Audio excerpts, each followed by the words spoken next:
Gadan ang sarong motorista makalis na makabangga sa nakaparadang kotse sa gilid tinampong sakop kang Zone 2 Barangay Bangkilingan, Tabaco City. Alas 12:45 ning maagahong kang nakalis na Lunes, Enero 29. Binisto ni Police Major Manuel Junicio II, ang Deputy Chief of Police kang Tabaco PNP ang biktima, na sarong 45 anyos na lalaki, asin residente kang Zone 3 Barangay Bangkilingan. Base sa investigasyon, lunad kan pagsadiring tricycle, gikan ang biktima sa Barangay Panal, asin pasiring sa direksyon kan Barangay Matagbak, alagad pag-abot sa lugar kang insidente, nasa abitan ka ni ang ruweda kang nakaparadang kotse, rason nga ni mawaran inining kontrol sa tricycle asin sa iyang pagkakadiskwido.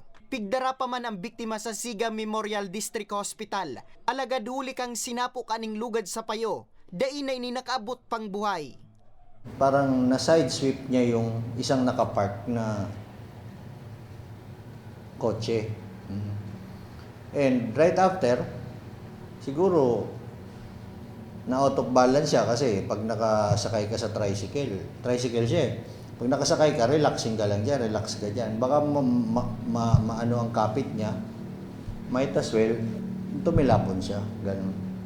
And yun na yung nag-cause ng ano niya, na dead on arrival siya sa Siga. Aminado man ang PNP na may kadikluman ang lugar kan pinangyarihan, kaya mas dapat na maging rigmat ang mga nag-aaragi digding motorista. Dahil tricycle, magkaano kanyang clearance niyan dito sa kanan mo dahil yung sentro mo nandito ka banda sa gitna, pero yung kanan mo hindi mo masyadong dapat tansyado mo palagi. Knowing na past midnight, madilim dahil nga gabi, actually na sila, meron na silang agreement yata. Sa presente, nakapatente ng bangkay kang biktima sa sendang residensya. Para sa mga baretang Tatak Bicol, Nomer Corporal